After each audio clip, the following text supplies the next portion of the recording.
प्रभु ने कौमार्य सर्ग में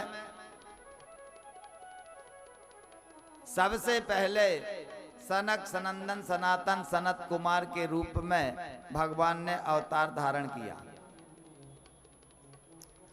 सनक सनंदन सनातन सनत कुमार ये 4 ब्रह्मचारी हैं। इन्हें बाल ब्रह्मचारी कहा जाता है। इनमें किसी भी प्रकार का विषय वासना, काम, क्रोध, लोभ, मोह इत्यादि नहीं आता।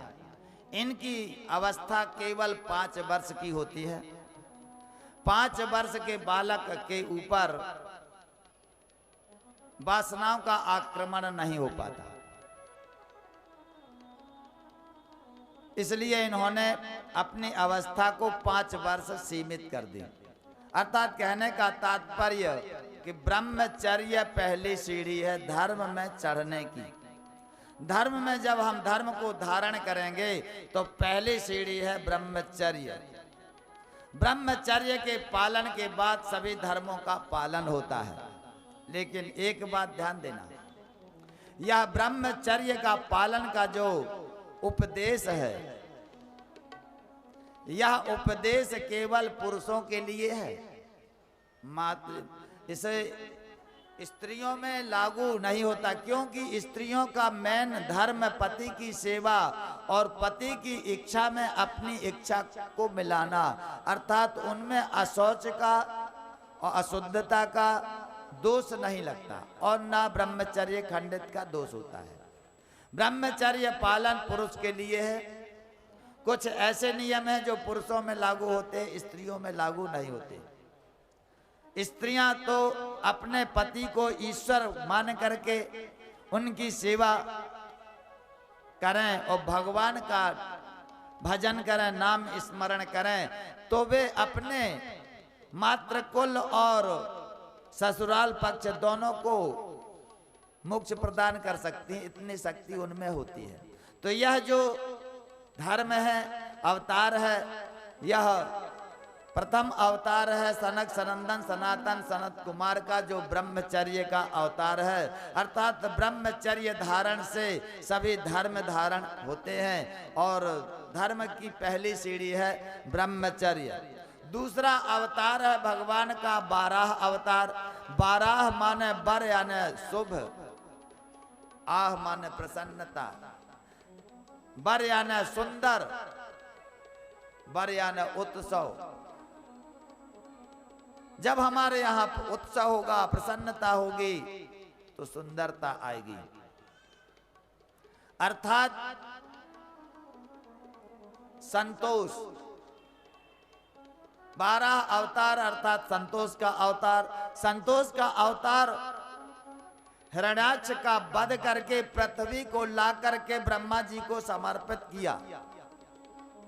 हिरण्याक्ष लोभ का अवतार है और लोभ संतोष से समाप्त होता है।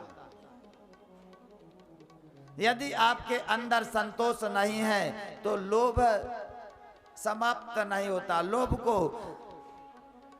भागवत में कहा गया है कि हिरण्यकश्यप और हिरण्याक्ष का जब जन्म हुआ है तो यह नित्य प्रति 4 हाथ डेली बढ़ते थे। 4 हाथ लोभ ही बढ़ सकता है। जितना प्राप्त करोगे उसका दूना लोभ उत्पन्न हो जाता है। तो लोभ को मारना है तो संतोष से मारा जा सकता है। तो दूसरा अवतार है संतोष रूपी 12 का। तीसरा अवतार है नारद। नारद जी का तीसरा अवतार है। ब्रह्मा जी के पुत्र हैं। नारद भक्ति के अवतार हैं और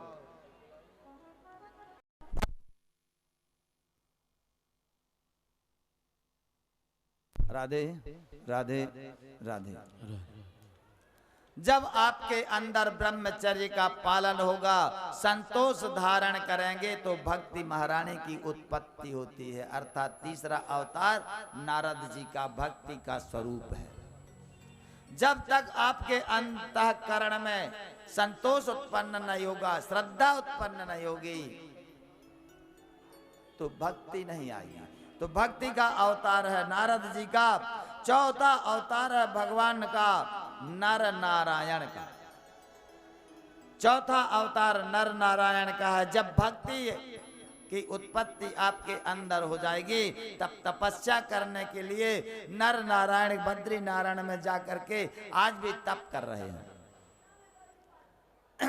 भक्ति मिलेगी, भक्ति धारण होगी, भक्ति धारण करोगे तभी तो तपस्या कर सकते हो। और जब तपस्या करोगे तब भगवान के दर्शन प्राप्त होते हैं। बिना तपस्या के भगवत दर्शन प्राप्त नहीं होते। तो पांचवा अवतार है कपिल महाराज का। बोलिए कपिल भगवान की जय। पांचवा अवतार कपिल जी का है। ज्ञान अवतार इसे कहा जाता है। कपिल जी ने ज्ञान का प्रचार करने के लिए, सांख्य योग का प्रचार करने के लिए अवतार धारण किया है। तो पांचवा अवतार कपिल जी का है।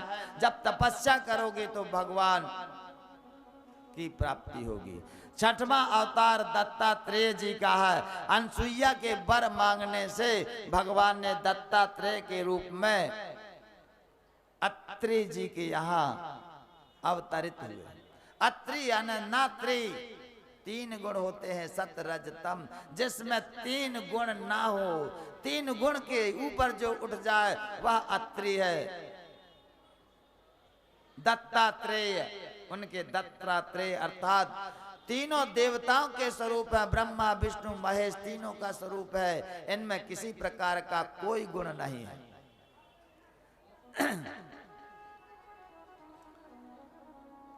अलर्ग और प्रहलाद को इन्होंने ब्रह्म ज्ञान का उपदेश दिया था। सातवां अवतार है रुचि प्रजापति का।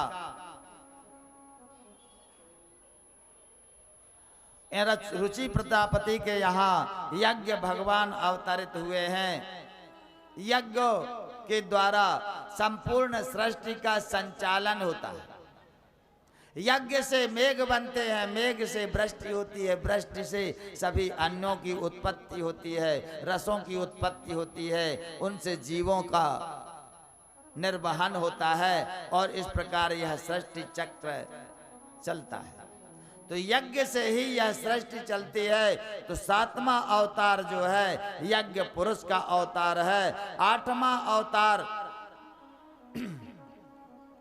ऋषभ देव का है। ऋषभ देव ने ज्ञान का उपदेश देते हुए संपूर्ण पृथ्वी पर भ्रमण किया। भगवान के भजन करते हुए आत्म तत्व का अनुसंधान करके और भगवत प्राप्ति की। नौवां अवतार है महाराज प्रथु का। प्रथु महाराज ने पृथ्वी को सम करके अन्न उपज के लायक बनाया। अन्न की पैदावारी नहीं होती थी। प्रथु महाराज ने इस सृष्टि को, पृथ्वी को सम किया। उसके पहले पृथ्वी में सभी बीज लुप्त हो गए थे। पृथ्वी का दोहन किया, पृथ्वी से सभी रस को वापस लिया, सभी अन्नों को वापस लिया, सभी तत्वों को वापस लिया। इसके बाद में 10वां अवतार है मत्स्यावतार। चाक्षुष मनवंतर के अंत में जब सारे त्रिलोकी समुद्र में डूब रही थी, उस समय मत्स्यावतार धारण करके पृथ्वी को नौका रूप बना करके सत्य व्रत राजा को संपूर्ण लय के दर्शन कराए। 11वां अवतार समुद्र मंथन के समय भगवान ने कच्छप अवतार धारण किया और सुमेरु पर्वत को धारण करके और समुद्र मंथन में सहयोग किया।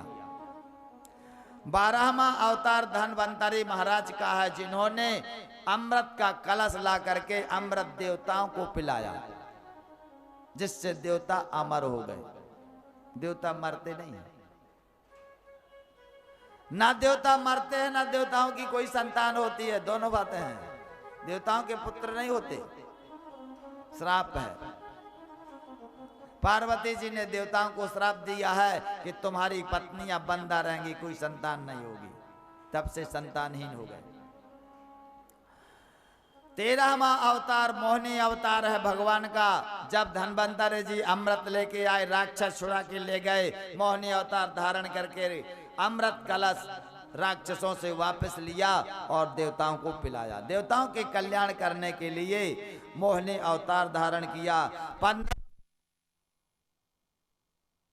सिंह भगवान के रूप में अवतरित होकर के हिरण्यकश्यप से प्रहलाद को मुक्त किया।